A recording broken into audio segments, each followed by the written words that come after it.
Hi friends, ನಾನು ನಿಮ್ಮ Malu teach Kannada. ನೀವು ಇನ್ನೂ ನಮ್ಮ ಚಾನಲ್ಗೆ ಹೊಸಬರಾಗಿದ್ದರೆ ನಮ್ಮ ಚಾನಲನ್ನು ಸಬ್ಸ್ಕ್ರೈಬ್ ಮಾಡಿಕೊಳ್ಳಿ ಮತ್ತು ಲೈಕ್ ಮಾಡಿ, ಶೇರ್ ಮಾಡಿ. ಫ್ರೆಂಡ್ಸ್, ನಾವು ಇವತ್ತು ಟೆಲಿಗ್ರಾಮ್ನಲ್ಲಿ 2 ಅಕೌಂಟ್ ಮಾಡುವುದು ಹೇಗೆಂದು ತಿಳಿದುಕೊಳ್ಳೋಣ. ಬನ್ನಿ ವಿಡಿಯೋ ಸ್ಟಾರ್ಟ್ ಮಾಡೋಣ. ಮೊದಲಿಗೆ ಪ್ಲೇಸ್ಟೋರ್ ಓಪನ್ ಮಾಡೋಣ. ಪ್ಲೇಸ್ಟೋರಿಗೆ ಹೋಗಿ ಸರ್ಚ್ ಬಾರಲ್ಲಿ ಟೆಲಿಗ್ರಾಮ್ ಅಂತೇಳಿ ಟೈಪ್ ಮಾಡಿ. ಇಲ್ಲಿ ಕೆಳಗೆ ಟೆಲಿಗ್ರಾಮ್ ಬಂದಿದ್ದಿಲ್ಲ, ಇದನ್ನು ಪ್ರೆಸ್ ಮಾಡಿ. ಫ್ರೆಂಡ್ಸ್, ನಾನು ಈಗಾಗಲೇ ನನ್ನ ಮೊಬೈಲ್ನಲ್ಲಿ ನಾನು ಟೆಲಿಗ್ರಾಮ್ ಆ್ಯಪನ್ನು ಇನ್ಸ್ಟಾಲ್ ಮಾಡಿದ್ದೇನೆ. ಅದಕ್ಕೆ ನಾನು ಡೈರೆಕ್ಟ್ ಹೋಗಿ ನನ್ನ ಟೆಲಿಗ್ರಾಮನ್ನು ಓಪನ್ ಮಾಡುತ್ತಿದ್ದೇನೆ.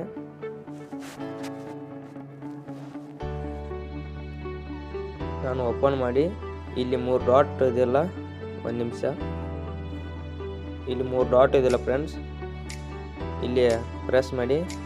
ನಂತರ ಇಲ್ಲಿ ಒಂದು ಮಾರ್ಕ್ ಇದೆಯಲ್ಲ, ಕೆಳಗಡೆ ಮಾರ್ಕ್ ಅಂತೇಳಿ ಇಲ್ಲಿ ಪ್ರೆಸ್ ಮಾಡಿ ಫ್ರೆಂಡ್ಸ್.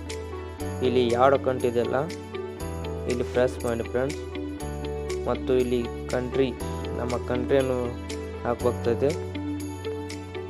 ಇಲ್ಲಿ ನಾನು ನಮ್ಮ ಇಂಡಿಯಾ ಅನ್ನು ಹಾಕ್ತಾ ಇದ್ದೇನೆ. ನಂತರ ನಿಮ್ಮ ಮೊಬೈಲ್ ನಂಬರ್ ಕೇಳುತ್ತೆ ಫ್ರೆಂಡ್, ನಿಮ್ಮ ಮೊಬೈಲ್ ನಂಬರ್ ಒಂದನ್ನು ಹಾಕಿ. ಇಲ್ಲಿ ನನ್ನ ಮೊಬೈಲ್ ನಂಬರ್ ಹಾಕಿದ್ದೇನೆ. ಇಲ್ಲಿ ನೀವು ಮೊಬೈಲ್ ನಂಬರ್ ತಪ್ಪಾಗಿದ್ದರೆ ಎಡಿಟ್ ಅಂತ ಹಾಕಿ.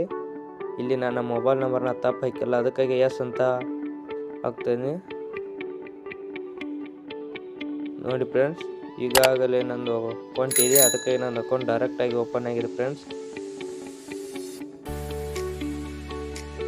ನೀವು ಒಮ್ಮೆ 2 ಅಕೌಂಟ್ ಮಾಡಿದ್ರೆ ಟ್ರೈ ಮಾಡಿ ನೋಡಿ ಫ್ರೆಂಡ್ಸ್.